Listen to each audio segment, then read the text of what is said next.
자, 여러분 혹시 아실지 모르겠지만 그 사진 한번 보여주세요. 아더 애쉬라는 테니스 선수가 있었습니다. 아십니까? 옛날 분이세요. 네, 그랜드 슬램이라고 US 오픈, 또 프랑스 오픈, 또 호주 오픈, 또 우리가 잘 아는 윈블던 그 대회, 이 4개 큰 게임을 3번이나 우승했다. 아주 유명한 미국 국가대표 테니스 선수였습니다. 자, 그런데 저분이요, 그렇게 잘 나가던 이분이 갑자기 심장마비가 와요. 그래가지고 병원에 가가지고 이제 수술을 하는 도중에 수혈을 받았는데 그걸 잘못 받아가지고 뭐에 걸리냐면 에이즈에 걸립니다. 50세에 돌아가세요. 그러니까 이 에이즈에 걸렸다는 소문이 이제 세상에 알려졌을 때 이제 이 수많은 팬들이 슬퍼하고 그러면서 이제 막 편지를 보냅니다. 자, 그 편지 가운데 어떤 한 편지에 이런 글이 적혀 있었다고 해요. 왜 하나님은 당신에게 그 나쁜 병에 걸리게 했습니까? 당신 크리스찬인데. 그러니까 이 아더 애쉬가 그 질문에 대해서 이렇게 대답했다는 거예요. 그 글이 굉장히 유명해요. 자, 한번 들어보세요. 전 세계적으로 5천만 명이 어린이들이 테니스를 칩니다. 자, 그 중에 500만 명이 테니스를 정식으로 배웁니다. 그 중에 50만 명만 직업 선수가 됩니다. 그 중에 5만 명만 리그전에 참여합니다. 그 중에 5천 명만 그랜드 슬램 대회에 참여할 자격을 얻습니다. 그 중에 50명만 윈블던에 참여할 자격을 얻습니다. 그 중에 4명만 준결승에 진출하고 그 중에 2명만 결승전에 갑니다. 제가 윈블던 우승컵을 들었을 때 저는 그때 왜 접니까? 묻지 않았습니다. 하나님한테. 그러면서 이어서 하는 말이에요. 만일 제가 심장마비 혹은 에이즈에 걸린 것을 두고 하나님께 하나님 왜 접니까? 라고 묻는다면 제가 전에 받은 축복에 대해서도 왜 하나님 접니까? 라고 물어야 했습니다.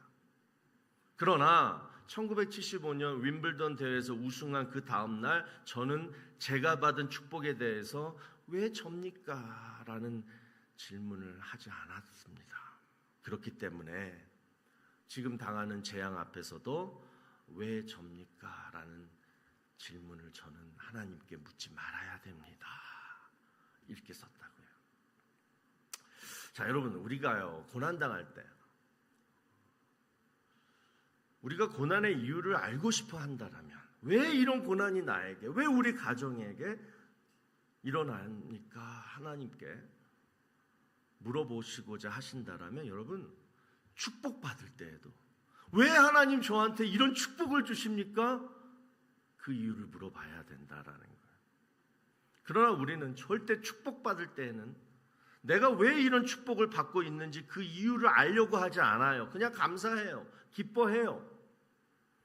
그러나 고난이 찾아오면 왜 나에게 이런 일이 하면서 원망하고 좌절하고 그 이유를 캐내려고 합니다. 2015년쯤 돼요. 한국의 휴전선에서 다리가 확 잘려나가는 그 지뢰 폭발 사건이 있었는데, 자, 그때 그 2 다리를 완전히 잃게 된 하재헌 중사라는 분이 계셨습니다. 자, 그분이 어느 뉴스 인터뷰에 나오셔서 하시는 것을 봤는데 앵커가 이런 질문을 해요. 딱 폭발하는 순간 2 다리가 딱 없어졌다라는 사실을 알았을 때 어떤 생각을 하셨습니까? 여러분, 한번 상상해 보세요. 딱 봤는데 2 다리가 없어요. 그때 바로 드는 생각이 어떤 생각이셨습니까? 라고 질문하자 이분이 뭐라고 얘기했냐면, 저는 원래 단순한 사람이라 그냥 단순하게 생각했습니다. 이제 2 다리가 없어졌으니까 상식적으로 의족을 만들어서 끼워야겠네. 그리고 이제 열심히 치료를 받아서 걷는 연습을 해야겠지. 그리고 앞으로 이제 내가 어떻게 살아야 할지 한번 생각해 봐야겠네. 그 짧은 순간에 이런 생각을 했다는 거예요. 절대로 부정적이거나 또는 극단적인 생각을 안 했다는 거예요. 이제 그리고 여러분도 아실 거예요. 그분이 하체를 두 다리를 안 쓰고 이제 상체만 쓸 수 있는 그런 조정 선수가 돼가지고 여러 장애인 스포츠 대회에서 금메달을 따는 그런 것들을 우리가 보게 됩니다. 여러분, 다시 묻습니다. 여러분은 고난이 닥치면 어떤 태도를 보이십니까? 우리는 보통 고난이 닥치면 방금 말씀드린 예화의 반대로 우리는 반응을 합니다. 왜 내게 이런 고난이 찾아왔을까? 그 이유를 따지려고 하고 완전히 절망한 채로 극단적이고 부정적인 생각을 하려고 합니다. 자, 그런데 성경에서 말하는 고난의 대응법은 그렇지 않아요. 성경에서 말하는 고난의 태도는 뭐냐면 절대로 고난 앞에서 고민하지 말고 무릎을 꿇지 말라는 겁니다. 고난이 찾아올 때 제일 먼저 하지 말아야 할 것이 뭐냐? 아더 애쉬처럼 고난의 이유를 찾지 말아라. 왜 이런 고난을 내가 당해야 하는지 그 이유를 찾지 말아라. 그리고 하재현 중사처럼 고난을 그저 어떻게 하라? 단순하게 생각하라. 이번 고난 때문에 나는 망했다, 나는 끝났다가 아니라 이제 앞으로 어떻게 살지? 이제 다른 삶의 시작이 될 것 같네. 그러면서 긍정적으로 현실적으로 삶을 변화시키는데 포커스를 맞춰라라는 거예요. 이게 성경적인 방법입니다. 저는 이것을요 배움이라고 표현하고 싶어요. 고난을 통한 배움. 우리가 배우는 데는 여러 가지 통로가 있죠. 여러 가지가 있습니다. 그 중에 고난이라는 길을 통해 또 뭔가를 배우는 것뿐이라는 거예요. 우리 주변에 보면요, 나이가 많아도 여전히 철없는 사람이 있는가 하면 저를 비롯해서 나이가 어린데도 참 어른스러운 사람이 간혹 계세요. 자, 물론 뭐 다른 이유도 있겠지만 보통은 고난을 좀 많이 겪어본 사람이 어른스럽습니다. 그러니까 고난을 통해서 뭐예요? 뭔가를 배웠다라는 거예요. 남들 그냥 뭐 신나게 놀 때 이 사람은 고난을 통해서 뭔가를 습득했다라는 거죠. 여러분, 그런데 고난은 여러분들 다 경험하셨을 거예요. 고난은 절대 영원하지 않아요. 시간이 지나면 이번 고난 언젠가는 없어집니다. 반드시 없어지는 게 고난이에요. 그러면 그 고난이 훑고 지나간 자리에 지금 당하는 이 고난이 언젠가는 그냥 지나가는데 그 훑고 지나간 자리에 뭐가 남겠냐? 뭐가 남느냐? 두 부류예요. 잘 배운 사람과 그 지나가는 그 순간에 막 원망하고 절망하고 그래서 아무것도 배우지 못하고 그냥 다 허송세월 또 모든 것을 잃어버린 그런 사람만 남는다라는. 그러니까 잘 배운 사람은 오히려 성숙해졌고 잘 배우지 못한 사람은 모든 것을 잃거나 많이 훼손된다라는. 똑같은 고난이지만 그 사람의 마음 태도와 마음가짐 때문에 이렇게 큰 차이를 만들어낸다라는 것입니다. 그래서 오늘 설교는 좀 중요할 것 같아요. 우리 모두 다 고난을 겪고 있잖아요, 지금. 자, 그러면 모든 고난 속에서 우리는 뭘 배워야 하느냐? 하나님이 우리에게 고난을 주시면서까지 배우라고 하시는 그 특별한 교훈이 뭐냐?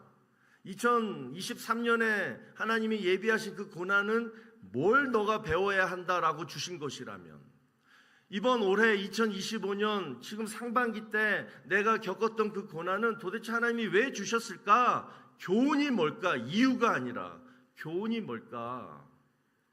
뭘까요? 공통적인 고난의 교훈. 바로 성경에서 얘기하는 것은 사랑이에요. 고난을 통해서 우리가 배워야 할 것. 사랑이라는 것. 무슨 사랑을 배우느냐? 고난 속에서 배우는 사랑은 첫 번째, 하나님의 사랑을 배우게 돼요.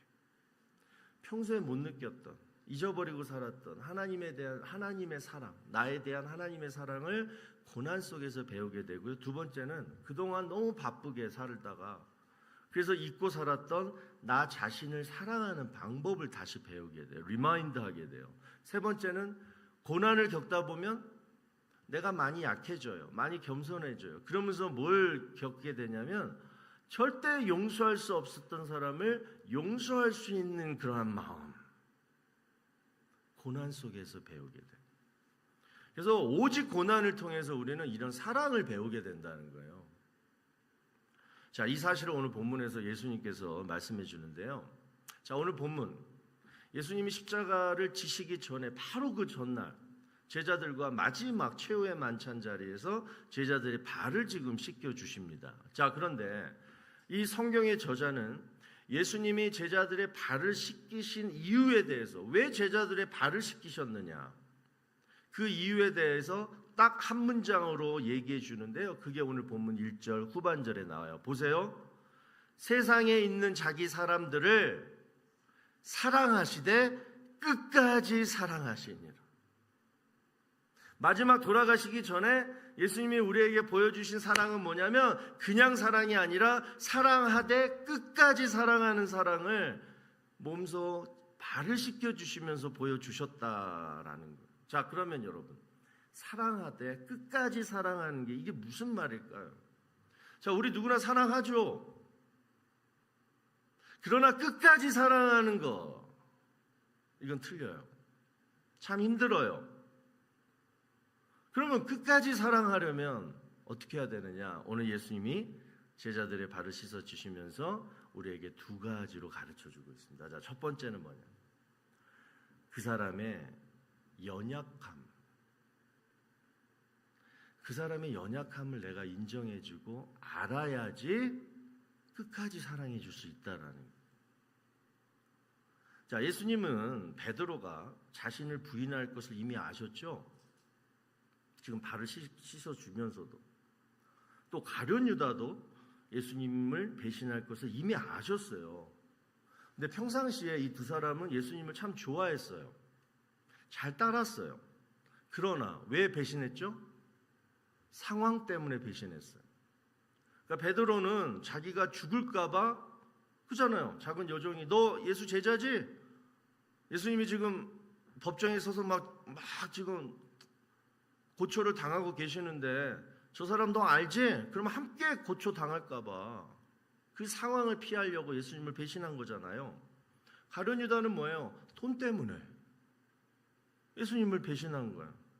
자, 여러분, 저와 여러분이 뭐 특별합니까? 지금 이런 상황에서 저와 여러분 배신 안 할 것 같아요? 우리 똑같아요. 왜? 연약하기 때문에. 그런데 예수님은 그 연약한 두 사람의 발을 지금 뭐예요? 씻겨주십니다. 자, 씻겨주실 때 예수님의 마음이 어땠을까요? 다 알고 있어요, 지금. 너희가 연약해서 좀 있으면 다음 날이면 나를 배신할 것을 이미 아셨는데 그럼에도 불구하고 지금 그 제자들의 발을 씻어주실 때 예수님의 마음은 어땠을까요? 제발 너의 연약함을 네 스스로가 이겨내가지고 절대 나를 배신하지 마라 이 마음이었을까요? 아니잖아요. 우리 성경 알잖아요. 우리가 다 잘 알다시피 네가 연약해서 나를 배신해도 그냥 내가 당할게. 너 때문에 내가 십자가에 달려 죽어도 너를 그냥 원망하지 않을게. 이 마음으로 지금 발을 씻어주고 있잖아요. 여러분, 끝까지 누군가를 사랑한다. 그러려면 그 사람의 연약함을 미리 알고 인정해야 돼요. 너의 연약함을 네가 스스로 이겨내서 늘 완벽한 사람이 돼야지 내가 너를 끝까지 사랑할게가 아니라 너는 연약한 사람이야. 끝까지 연약할 거야. 그럼에도 내가 너를 사랑할게. 이 마음이 없으면 끝까지 사랑할 수 없다라는 것이고 또 하나는 너의 연약함 때문에 내가 비록 손해를 보더라도 그냥 당할게.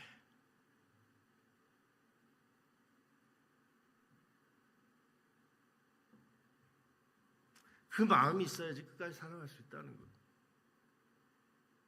자, 두 번째로 사랑하되 끝까지 사랑하려면 이번에는 그 사람의 가능성을 이제 기대하고 믿어줘야 돼요. 자, 4절과 5절을 보니까 예수님은 제자들의 발을 씻기시고 그냥 씻기시고 끝나는 게 아니라 뭐래요? 수건으로 그 발을 닦아줘요. 물기를 싹 없애는 거예요. 자, 여러분, 우리 갓난아기들 발 아시죠? 너무 뽀얗고 너무 귀엽고 그렇잖아요. 근데 우리도 그럴 수 있어요.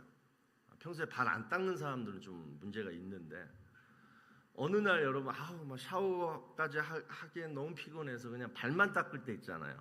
세면대에 올려가지고 제가 가끔 저는 그래요. 그냥 발만 닦고 수건으로 딱 닦아요. 그리고 이게 드라이한 날 콜로라도 겨울에 드라이할 때는 이 발 뒤꿈치가 좀 더러운 얘기인데 막 터요. 그냥 아파요. 막 갈라지고 막 그럴 때가 있잖아요. 그러면 로션을 좀 발라줄 때가 있어요. 자, 그때 제가 간혹 제 아름다운 발을 볼 때가 있거든요.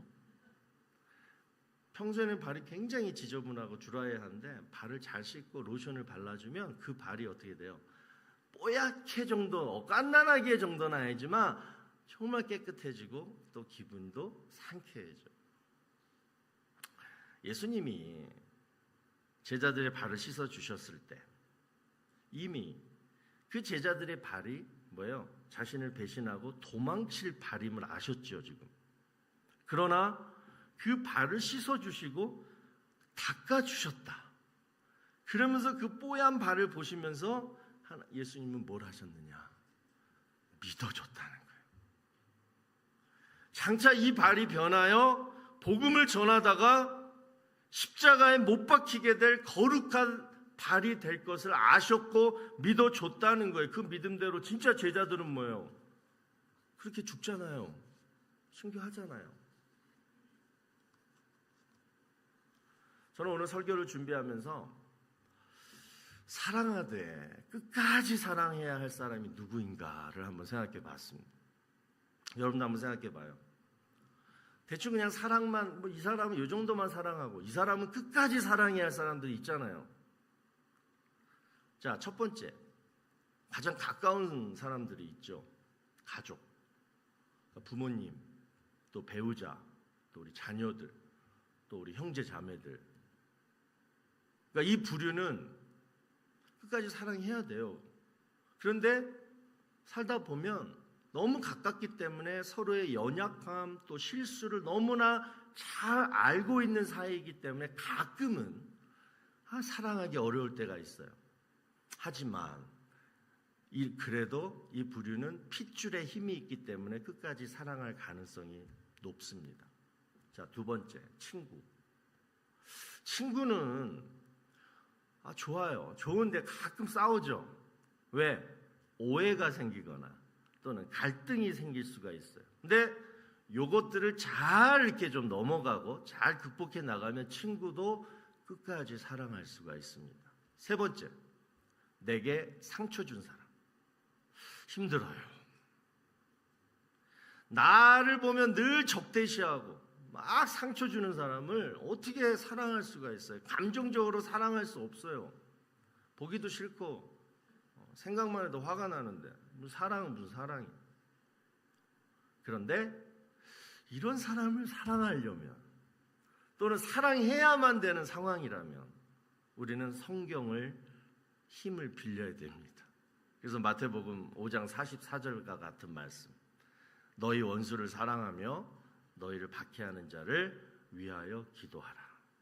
그러니까 신앙의 힘으로 이 사람들을 끝까지 사랑할 수 있어요. 우리의 감정으로는 힘들죠. 네 번째, 가난한 사람 또는 외로운 사람 또는 소외된 사람. 자, 이 사람들을 끝까지 사랑해 줘야 되는데, 자, 그러면 방법이 뭘까? 아무래도 이 사람들이 필요한 것들을 내가 도와주고 채워주는 것이 사랑의 방법일 거고, 그것을 중간에 스탑 안 하고 끝까지 하는 것이 아마 끝까지 사랑하는 방법일 것 같아요. 마지막 다섯 번째, 이게 중요한 건데, 나 자신을 사랑하되 끝까지 사랑하라는. 사실 이 다섯 번째가 힘들어요. 왜냐? 내가 스스로 내 연약함, 또 내 실수를 제일 잘 알고, 또 너무나 자주 넘어지는 내 자신한테 화가 너무 자주 나기 때문에. 그리고 그러다 보면 뭐예요? 역시 나는 안 돼. 나 자신을 기대하는 마음이 이제 바닥이 나버리면 그때부터는 뭐예요? 자신을 사랑하는 것이 너무나 힘들어져요. 결국 자신을 사랑하지 못하니까 가까운 사람도 친구도 뭐 다 잃게 되고, 하물며 원수나 뭐 도움이 필요한 사람들 거들떠보지도 않게 돼. 혼자 외롭게 사는 거예요. 그렇죠? 자, 그래서 여러분, 하나님은 다른 사람 사랑하는 것도 중요하지만 먼저 너 자신을 사랑할 수 있게 하기 위해서 뭘 주시냐면 고난을 주세요. 이번 기회에 너 자신을 좀 사랑해라.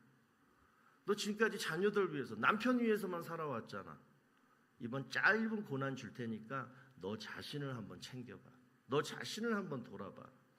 이런 찬스를 주신다라는. 그 에릭 프롬이 쓴 사랑의 기술이라는 책에 보면요, 그 미숙한 사랑에 대해서 다음과 같이 세 가지로 말씀하고 있어요. 자, 미숙한 사랑이 뭐냐? 첫 번째, 늘 누군가로부터 사랑과 인정만 받으려고 하는 사랑은 미숙한 사랑이에요. 두 번째, 미숙한 사랑은 내가 사랑하는 사람은 완벽해야 된다. 그러니까 나는 완벽한 사랑만 사랑할 거야. 이것도 미숙한 사랑이라는. 세 번째, 미숙한 사랑은요, 신선하고 뜨거워야지 사랑이야라고 말한다는. 자, 여러분, 이런 미숙한 사랑으로 과연 우리가 남을 또는 나 자신을 사랑할 수 있을까요? 절대 사랑할 수 없어요. 자, 왜냐? 그 이유를 내가 하나하나 다시 설명해 드릴게요. 첫 번째, 누군가로부터 사랑과 인정만 받으려고 하는 사랑. 여러분, 이건 불가능합니다. 늘 나를 사랑해주고 늘 나를 끝까지 인정해주는 사람 이 세상에 없거나 아니면 영원하지 않아요. 변해요. 두 번째, 완벽한 사람. 여러분 주변에 완벽한 사람 있습니까? 나는 이 사람이 완벽하기 때문에 나는 이 사람 사랑할 거야. 그런 사람 있어요? 한번 손 들어보세요. 없습니다. 늘 좋다가도 잠깐 서운하게 할 수 있고, 잘하다가 잠깐 실수할 수 있는 게 우리 인간이에요. 그래서 완벽하지 못한 거예요. 자, 그런데 우리는 잠깐 서운했다고, 잠깐 그 사람이 실수했다고, 그 순간을 못 참아서 그 순간에 그냥 끝내버리려고 한다라면 끝까지 사랑할 수 있는 사람 이 세상에 단 한 사람도 없는 거예요. 세 번째, 신선하고 뜨거운 사랑. 언젠가는 반드시 식습니다. 만약에 결혼한 사람이, 유부남이, 유부녀가 지금 이 신선하고 뜨거운 사랑을 원한다. 그건 뭐예요? 바람피거나 불륜이에요, 지금. 그러니까 신선하고 뜨거운 사람을 찾으면 큰일 나요. 뭐예요? 내 마음이 신선해지고 뜨거워질 수 있도록 내 마음을 컨트롤해야죠. 그래서 이 에릭 프롬은 여러분, 이 미숙한 사랑에 대한 해결책을 다음과 같이 제시하는데, 그게 뭐냐면 바로 이거예요. 사랑은 배우고 익혀야 할 기술이다. 사랑은 기술이다. 사랑하려면 기술이 필요하다, 이 얘기예요. 사랑하는 마음은 저절로 생기지만 그 사랑을 내가 끝까지 지키려면 기술이 필요하다는 거예요. 자, 이론과 실습의 훈련을 통해서 기술을 연마해야지 끝까지 사랑할 수 있는 사람이 된다라는 거예요. 저는 이 책 너무 공감이 되는 거예요. 여러분들도 그렇죠. 그래서 사랑을 두 가지로 나누어 보면, 하나는 기술이 없어서 늘 미숙한 사랑, 또 다른 하나는 훈련을 통해서 기술을 연마한 성숙한 사랑, 이 두 가지가 있다는 거예요. 자, 그러면 성숙한 사랑을 위해서 우리가 가져야 할 도대체 기술이 뭐냐? 이 기술이 없어서 우리는 가끔 혹독한 이별, 고통을 경험할 때가 있잖아요. 돌아보면요, 한번 생각해봐요. 돌아보면 분명히 나는 그 사람을 사랑했는데 근데 이제 와서 보면 남은 건 아픔과 이별뿐일 때가 너무 많아요. 자, 그 이유가 바로 기술이 없어서, 내가 미숙한 사랑을 했기 때문이라며, 내 마음은 그렇지 않았는데 내가 표현과 기술이 미숙해서, 그래서 그 사람한테 상처를 주고 오해를 주고, 그래서 다시 돌아올 수 없는 길을 택하게 된다라면 또 그렇게 사는 것이 우리잖아요 지금. 근데 여러분 가만히 보면요, 지금 우리 이 방에 있는 여러분들 가운데 특별히 이 기술이 뭐 많은 사람도 있겠지만 보통은 이런 기술이 별로 없어요. 사랑을 잘 할 줄 아는 사람이 별로 없다는 거예요. 사랑은 다 품지만 사랑을 할 줄 아는 사람이 별로 없다는 거예요.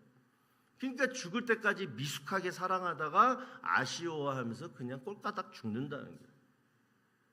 그래서 배우자가 일찍 천국에 가시거나 뭐 이렇게 하면 가장 후회하는 것이 바로 이거잖아요. 내 마음은 그게 아니었는데 평소에 사랑스럽게 못 해준 거, 또 홧김에 그냥 마음에 상처 준 거, 그게 뭐 후회돼가지고 막 울잖아요. 자, 그러면 이런 평범한 저와 여러분들이 정말 기술을 배워가지고 끝까지 사랑할 수 있으려면 어떤 기술을 배워야 되느냐? 나는 애교도 없어. 나는 자상하지도 않아. 나는 성격도 지랄 같아. 자, 이런 내가 남과 나를 끝까지 사랑할 수 있는 사람이 되려면 어떤 기술을 내가 훈련받고 연마해야 되느냐? 도대체 그 기술, 한 기술이 뭐냐? 여러분, 그것이 뭘까요? 다음 주에 말씀드리겠습니다.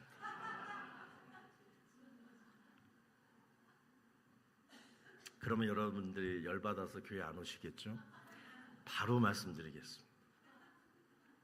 창세기 21장에 보시면 아브라함과 사라가요, 몇 년을 기다리냐면 25년을 기다려서 아들 이삭을 낳게 되는 장면이 나오는데, 자, 여러분 생각해 봐요.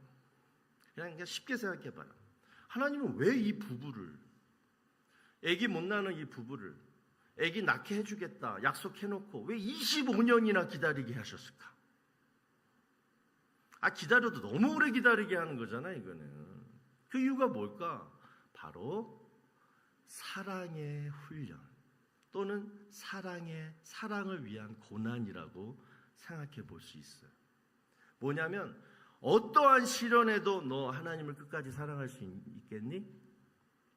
너 어떠한 위기 속에서도 나 살겠다고 사람 배신하고 사람 사랑 다 그냥 버려버리고 혹독한 수치와 고통당하는 그런 인간이 될래? 아니면 끝까지 사람 의리 지키고 신뢰하고 끝까지 사랑하는 그런 사람 될래? 그래서 아브라함과 사라를 훈련시키세요.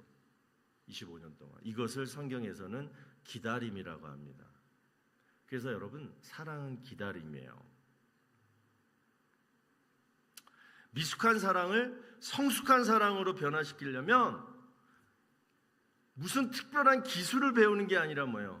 기다림이라는 거예요. 또 기다려주라는 거예요. 그게 기술이라는 거예요.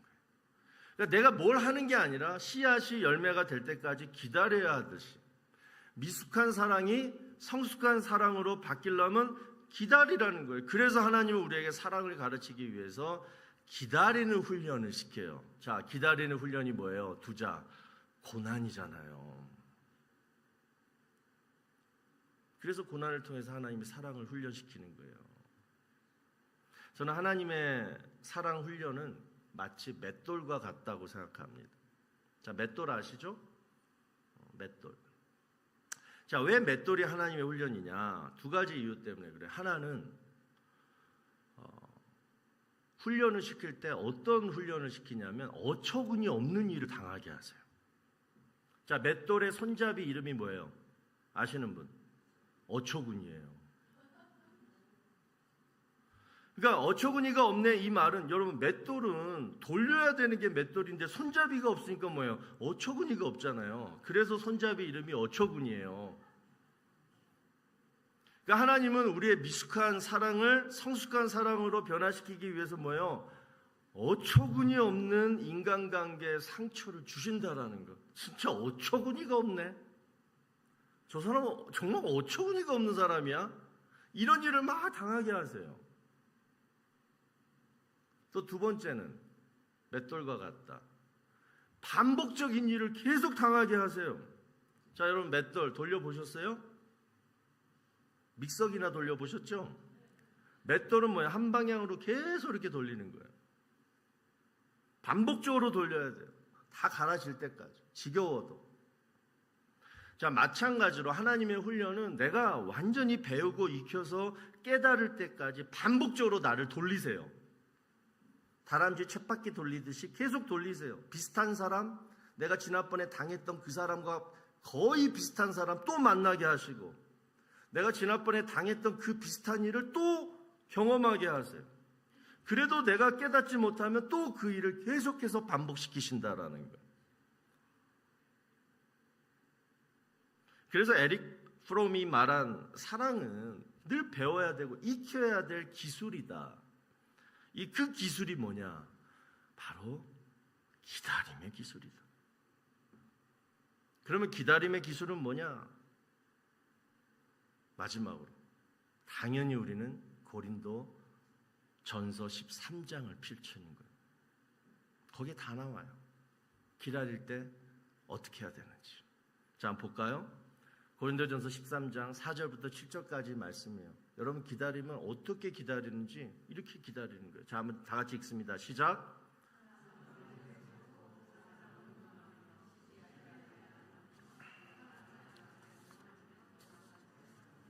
무례히 행하지 아니하며 자기의 유익을 구하지 아니하며 성내지 아니하며 악한 것을 생각하지 아니하며 불의를 기뻐하지 아니하며 진리와 함께 기뻐하고 모든 것을 참으며 모든 것을 믿으며 모든 것을 바라며 모든 것을 견디느니라.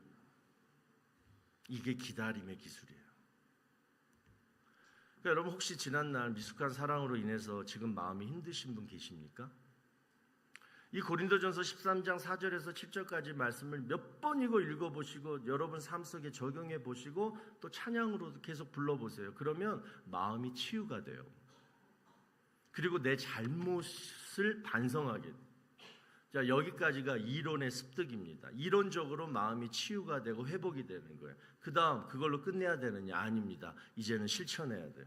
그 실천이 뭐냐? 바로 우리가 도저히 잘 못하는 용서예요. 먼저 누구를 용서해야 되냐면 못난 나를 용서해야 돼요. 두 번째, 그 사람을 용서해야 돼요.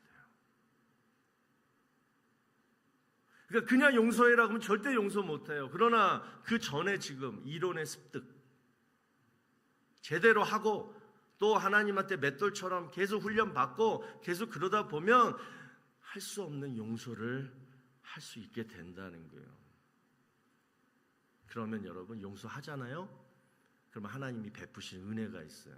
두 가지예요. 여러분이 힘들어도 용서하시잖아요? 그러면 두 가지 은혜가 있어요. 첫 번째, 하나님의 훈련이 끝나요. 앞으로 어처구니 없는 또는 반복적인 그런 쓰라린 인간관계의 상처를 없애주세요. 끝내줘요.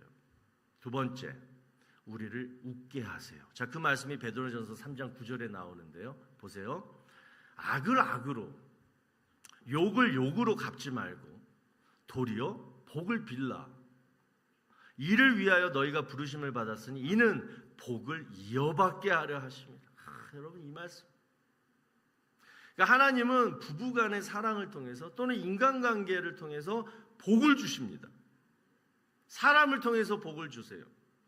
그래서 인간관계 잘하면 복 받아요. 자, 이 복은 그런데 누구에게 임하느냐? 보세요. 인간관계 이렇게 하라는 거예요. 악을 악으로 갚지 말고, 욕하면 나도 욕하지 말고. 그런 사람에게만 이 복이 주어진다라는 거예요. 이 복은 결국 뭐예요? 나중에 우리를 웃게 하시는 복이래요. 그게 뭐예요? 너무 삶이 마음이 평안하고 기쁨이 넘친다는 거예요. 여러분 아시잖아요. 인간관계 힘들 때 정말 지옥 같잖아요. 돈 많이 벌고 뭐 여행 가도 내 마음은 늘 답답하잖아. 인간관계에.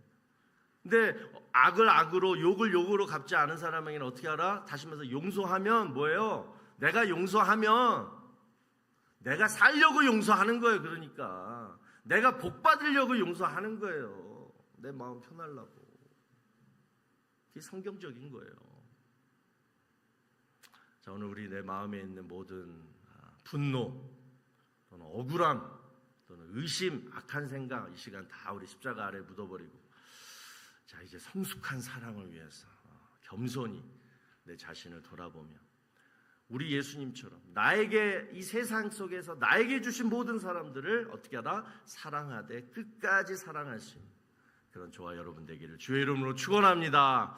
자, 우리 시간 한번 기도하는데 오늘 말씀 생각하면서 여러분 마음속에 꽂히는 말씀을 붙들고 기도해 보세요. 특별히 지금 여러분 힘들게 하는 그 사람 얼굴을 생각하면서 용서할 수 있는 마음 달라고, 또 내가 지난날 기술이 없어서, 사랑에 기술이 없어서 그 사람 마음 힘들게 하고 상처 줬다라면 그것도 여러분 회개하시고, 하나님 정말 나에게 필요한 것은 인간관계의 축복입니다. 부부간의 사랑입니다.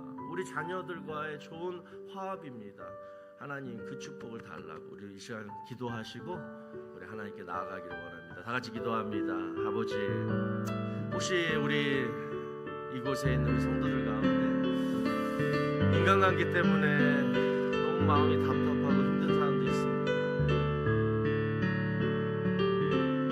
하나님이 우리를 고난을 주시면서까지 배우게 하시는 것이 바로 사랑하라, 나 자신을 사랑하고 남을 사랑하고 원수까지도 사랑하라 하신 그 사랑을 우리가 고난을 안 받고도 이 시간 말씀 듣고 우리가 그 사랑을 배우기를 원합니다. 사랑하는 사람 되게 하여 주시옵소서. 사랑을 잘하는 우리 하나님의 자녀들 되게 하여 주시옵소서. 그러려면 악을 악으로, 욕을 욕으로 갚는 그런 원칙을 다 십자가 아래 묻어버리고 하나님이 주신 사랑, 그리고 하나님이 주신 복을 바라며 누구든지 예외 없이 다 사랑할 수 있는 그런 성숙한 우리 모든 성도들 되게 하여 주시옵소서. 자, 우리 한번 이 시간 고린도전서 13장 4절에서 7절 말씀을 한번 찬양으로 불렀으면 좋겠어요. 자, 우리 다 같이 일어나시고 하나님이 고난을 통해 기다리게 하실 때 어떻게 기다리라? 바로 이 말씀으로 기다리는 거예요. 한번 불러보십시다. 사랑은 언제나 오래 참고, 사랑은 언제나 온유하며, 사랑은 시기하지 않으며, 자랑 교만도 아니합니다. 사랑은 불행치 않고, 사랑은 불행치 않고, 자기의 유익을 구치 않고, 사랑은 성내지 아니하며, 진리와 함께 기뻐하네. 모든 것 감싸주고, 사랑은 모든 것 감싸주고, 바라고 믿고 참아내며, 사랑은 영원토록 변함없네. 믿음과 소망과 사랑은 이 세상 끝까지 영원하며, 믿음과 소망과 사랑 중에 그 중에